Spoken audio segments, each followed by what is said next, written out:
Il y a toujours beaucoup de choses à dire sur une commune. Alors une commune, c'est constitué de nombreuses entités. Donc là, on a parlé économique, on va parler culturel. Tout à l'heure avec Francis Penès, bonjour. Bonjour. Vous êtes président de Valrhône. Du Valrhône. C'est quoi Valrhône? C'est une association qui gère et qui anime le centre socio-culturel. Donc de Montserrat-en-Blin, Michel Frélon. C'était pas un truc un peu mégalo, ça, quand ça a été créé? Ah, ben écoutez, on avait Quelle dit année? 92. Ouais. C'était un petit peu, ça a été dit Vous avez comme vu étant... grand, hein. Non, on n'a pas vu grand. On a surtout vu le développement qualitatif et quantitatif d'une part de notre commune, mais surtout la volonté de dire que dans un milieu suburbain, rural, il y avait aussi moyen d'avoir la place pour faire autre chose qu'une salle des fêtes et tout simplement ça. Et ça s'est avéré gagnant, comme Paris? Plus que gagnant, oui. Ouais, une fréquentation importante? Francis Penès? Une fréquentation importante, oui, parce qu'on a quand même plus de 1000 adhérents qui participent à tous les ateliers. 1000 adhérents, on a dit, sur 2000, enfin moins de 2500 personnes, c'est pas habitants, c'est pas mal, hein. 3500 actuellement. Oui, 3500. 3500 par an, c'est ça. Ouais, c'est bien, effectivement. Et puis, alors bon, voilà, ça fait un élément architectural supplémentaire au patrimoine qui est riche de Montserrat-en-Blin. Ça me permet de voir un point que j'aurais dû voir dans la première partie. Donc voilà, des châteaux privés. Donc on disait que c'était riche tout à l'heure. Beaucoup de châteaux privés. 4. Pas mal quand même. Une église du 13e, 12e. 12e, oui. Voire une partie encore plus ancienne, mais enfin bon, c'est une véritable richesse, oui. La chapelle Notre-Dame-des-Bois. Oui. Des moulins. Quelques moulins, oui. Oui, les moulins de... 3. Alors de Belin, mais avec l'ancienne orthographe. Oui. B-E-S-L-I-N. Oui. Voilà. Des croix de pierre. Oui, 3 ou 4. En Roussard, là, on les voit comme on en trouve. Celle-ci, c'est la croix de pierre au carrefour de la route de Laigny-en-Belin, enfin la 139 et la 212 bis, direction Télocher. Et puis alors des buttes, des calvaires, des puits, des fours à chanvre, etc., etc. C'est important de s'appuyer sur un patrimoine historique pour créer l'art de demain, Francis Penès. L'art de demain, c'est-à-dire Je sais pas, aussi bien d'un point de vue architectural que d'un point de vue, je sais pas moi, scénique, chorégraphique, etc. Il se passe beaucoup de choses. Il y a de la création dans ce centre. Ah oui, c'est-à-dire c'est un centre socio-culturel, donc il y a la partie sociale, et comme son nom l'indique, il y a la partie culturelle. Alors tout ce qui est social, c'est toutes les animations pour la jeunesse, qui va de 0 à 18 ans. Hein. Ça passe par les haltes garderies, par les mercredis loisirs, par les centres de loisirs. Juste un mot sur le social. On sait aussi qu'il y a un centre intercommunal qui se crée. Alors comment ça va se passer avec le Valrhône? Disons que c'est une situation un petit peu compliquée parce que... CIAS. CIAS, voilà. La grande force qu'avait le Valrhône, c'est que c'était une action totalement transversale et qui occupait tout l'ensemble. Mais c'était la volonté communale à l'époque où il était construit, d'essayer de faire un multigénérationnel et une multitude d'activités avec une association, c'était le rôle du conseil d'administration, de tout le tissu associatif local. Donc véritablement un lieu de vie total et complet. Donc à partir de là, le fait de retirer la partie enfance-jeunesse fait fortement boiter et met en difficulté l'action transversale du C'est pour ça que Claude Maurien est parti? Francis Penès, oui, alors Claude Maurien a été directeur pendant une dizaine d'années. Une dizaine d'années, oui. Mais alors Claude Maurien est parti, oui, bien sûr, c'est à cause d'un petit peu de ça, mais c'est lui-même qui l'a proposé, donc on ne l'a pas chassé, bien au contraire. On était très satisfaits de ses services. Il a permis de faire connaître le Valrhône bien au-delà des frontières de Moncey. Et maintenant, il est à Mulsanne. Maintenant, il est à Mulsanne. Bon, alors, sa remplaçante est là? Sa remplaçante est là, Marina Hall, donc, qui est là et qui était à Arnage avant. Donc, d'accord, on se déplace en fait, on fait le tour le jeu des chaises tournantes. Donc après, Mulsanne, il va remonter à changer, et puis après, voilà, il va faire le tour comme ça. Bon, bref, justement, les activités culturelles, parlons-en. Là, on a parlé un peu d'activités. Alors, les activités culturelles, on a des activités qui reviennent chaque année. Hein. Il y a le festival des 24 cours, il y a le Fest-Noz. C'est bientôt, d'ailleurs. C'est bientôt, ça se prépare. C'est qui le président? Crémales?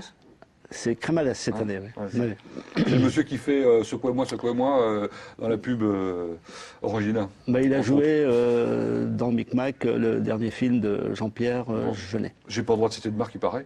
C'est pas d'alcool, hein, donc il n'y a pas de problème. Oui, donc 24 cours, du cirque bientôt, Du cirque, de la danse, des spectacles musicaux, du théâtre. Je me souviens quand même de ce truc. Alors, je parlais de mégalomanie tout à l'heure, mais à Antares, Molière, c'était quoi ça? Alors ça vient de chez vous, ça, hein? Ça, oui, c'était une initiative de Claude, d'ailleurs, Ouais. en partenariat avec Monsieur Duchemin. Je me souviens plus de son prénom d'ailleurs. Pascal, je crois. Non, c'est pas Pascal. Non, enfin bref. Donc on a créé ce monsieur de Poursognac et on a, disons, permis à toute la communauté de communes de s'investir dans ce projet. Vous avez rameuté tous les gens qui avaient Les élus, un intérêt, les amateurs voilà. de théâtre, Et ça a même ceux marché. qui n'en avaient jamais fait. Et ça a marché au-delà de vos espérances. Au-delà. Combien de personnes ont participé, combien de personnes y ont assisté? À peu près, quoi. Enfin, Je voilà. sais plus, c'est dans les 300, je crois. Oui, non, il à me semble. participer parce que effectivement il y avait en même temps dans la fabrication il y avait des chantiers d'insertion, donc effectivement on a eu tout milieu et toute population. C'est quand même drôlement sympa. Ah, c'était une c'était entreprise merveilleux. vraiment Bon. formidable. Là, on est fiers quand on est maire d'avoir voulu cet outil, quoi, en quelque sorte, non? Ah ben oui, je reste fier pour cet élément-là, mais fier pour bien d'autres choses, parce que le Val-Rhône est véritablement l'un des éléments qui apporte à notre population le véritable enrichissement de la personne et des populations. Bon, en tout cas, pour le connaître, le Val-Rhône, et notamment le lieu, hein, je vous invite à le découvrir parce que c'est assez amusant et puis c'est confortable en tout cas. Bien, parlons des autres associations. Le Jardinier de Sartois, parce qu'on parlait tout à l'heure de jardinage, il y a un instant, présidé par Michel Robin. Oui. Hein, que vous recevez de temps en temps ici. Absolument. Alors lui, j'allais dire, il aime ça, l'éducation au jardinage, et notamment auprès de vos enfants, des enfants des écoles. Oui. Il a incité l'association du jardinier à pénétrer à l'intérieur des écoles. Il a soutenu ce projet auprès des institutrices.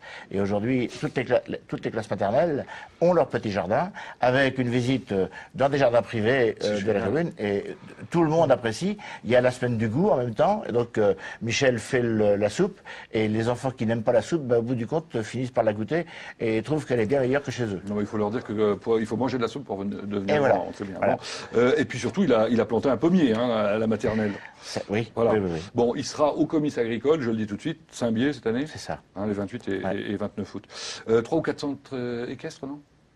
Oui, en privé, bien sûr, cela. Ouais. Il y en a 3, et puis on en avait un 4e qui devait s'installer, mais qui malheureusement, aujourd'hui, est plutôt en quenouille et devant les tribunaux. Bon, ça, c'est un autre problème. Oui. Le SM, c'est quoi? Le SM, c'est le club de sport football en particulier, puisque c'est vrai que à un moment où la commune avait choisi une qualité d'action pour sa population, le football était le seul élément sportif sur la commune et il est resté le seul élément sportif.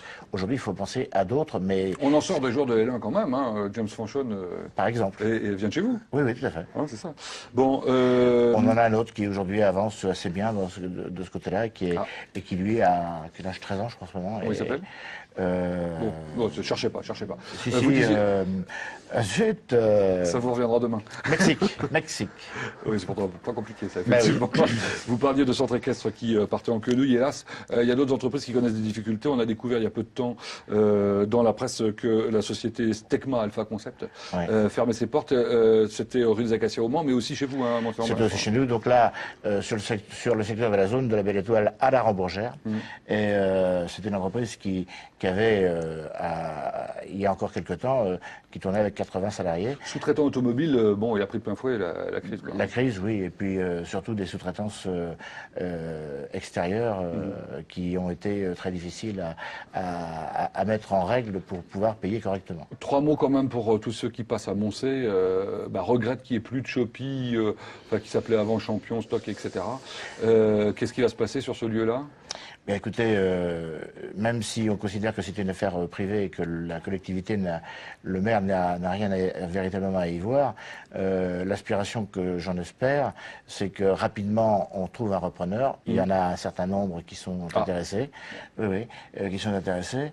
Ce que je ne voudrais surtout pas, c'est aujourd'hui que le groupe vendeur de ce bâtiment vienne à proposer une enseigne qui ne soit pas franchement de l'idée, et je pense en particulier à des discounters, parce que ça n'apportera pas le service de proximité dont vous avez besoin. Il n'y a pas énormément de commerce à Moncé, hein, ça c'est une particularité. Il n'y a pas énormément de commerce, il n'y a surtout pas beaucoup de commerce alimentaire, et malheureusement, certains de ces commerces alimentaires, hormis les boulangers qui viennent de se rajeunir très, très brutalement d'un seul coup, les deux d'un seul Ils ont pris une potion magique? Bah non, mais ils ont changé. Changé de propriétaire, mais le boucher arrive à l'âge de la retraite, et là c'est un vrai problème pour notre collectivité. Oui, et Dieu sait si c'est important, un bon boucher. Bien sûr. 2 mots pour terminer sur le plus et les développements. Aujourd'hui, notre PLU est arrivé enfin à son terme, après avoir subi quelques écueils. Il n'y a plus de terrain constructible? Il n'y a plus de terrain constructible, donc c'est très difficile. Vous n'allez pas rien avoir à faire, alors vous êtes tranquille. Ah, oh non. Si vous dites ça à ma femme, je suis sûr qu'elle dira qu'elle ne me voit pas beaucoup à la maison, qu'elle sera bien contente, mais le vrai besoin aujourd'hui, c'est effectivement de remettre un certain nombre de terrains constructibles pour pouvoir réussir à relancer le développement et puis aussi maintenir les effectifs scolaires, parce que la construction, c'est ce qui amène le maintien des... Vous venez d'ouvrir 31 nouveaux logements sociaux SNCF. Il nous reste 15 secondes. Un mot, vous en aviez marre de votre salle de mariage, là, vous refaites tout? On n'a pas marre de notre salle de mariage, mais la commune grossissant, les services grossissent, et évidemment, les conseillers municipaux aussi vont en nombre, et que la salle de conseil était pour 19 personnes, et qu'aujourd'hui, malheureusement, on est déjà 23, et qu'on ne pouvait plus les recevoir dans cette salle de conseil qui est à l'étage, et qui doit répondre en même temps aux normes du handicap. Évidemment. Bon, merci à l'un et l'autre d'être venus nous présenter Mont-Saint-Omblin. Merci encore à Jean-Claude Drian également de s'être déplacé. Je suis sûr que ça aura intéressé non seulement les Moncéens, mais aussi, d'une manière plus large, tous les Sartois. La vie d'une commune, c'est toujours passionnant. D'ailleurs, on va continuer à les découvrir, ces communes, avec Laigné-en-Belin et Saint-Gervais-en-Belin à la fois. Émission tout à fait exceptionnelle dans une semaine, puisqu'on recevra 2 maires en même temps, ainsi que d'autres invités, et vous comprendrez pourquoi. Et puis alors, émission exceptionnelle, parce qu'elle ne sera pas constituée ou faite comme les précédentes. Le premier quart d'heure sera consacré à un seul sujet, et Dieu sait s'il est important, avec quelqu'un d'important, Jean-Yves Abi, qui est délégué régional des Pays de la Loire de Tous au numérique, pour le passage au tout numérique, donc le 18 mai prochain, qui viendra nous expliquer dans quelles conditions, pourquoi, comment, ce qu'il faut faire, ne pas faire. Même si vous nous recevez aujourd'hui en TNT, il faut que vous sachiez que demain, il est vraisemblable et possible que vous ne nous receviez plus si vous n'avez pas le bon équipement, etc. Donc on parlera de tout ça dans une semaine. Quant aux communes, on leur consacrera 3 quarts d'heure au lieu d'une demi-heure pour une seule commune, évidemment. Ils viennent aussi une journée sur les communes pour passer, et à Mont-Saint-Omblin, c'est le 9 avril. Pour le tout numérique, là. Voilà. Bon, très bien. Voilà pour la semaine prochaine. Pour la semaine d'après, Sougé-le-Ganon, Torigny-sur-Douai, le 18 mars, le 25 mars, Serre-en-Foule-Tourte. Le 1er avril, ça n'est pas un poisson, la communauté de communes du Saunois, mais je vous rappelle que c'est enregistré le 27 mars. Vous aimez le cinéma, ça se passe en même temps que le festival Mamers en mars, et ce sera à Sogona. Et le 8 avril, à Coulon-sur-Gé. Je vous ai tout dit, ou presque, dans un instant. Ne ratez pas ce bonheur de Nacre exceptionnel animé par Pascal Savard, qui reçoit 3 champions internationaux, donc d'accordéon, vous l'avez deviné, serbes, macédoniens et néo-zélandais, sous la houlette de Frédéric Deschamps, ainsi que Maxime Vautier, accordéoniste et chanteur du groupe En Vogue, tournée générale. Vous savez tout, je n'ai pas la tournée générale à vous offrir, mais je vous remercie encore. Bonne semaine à vous.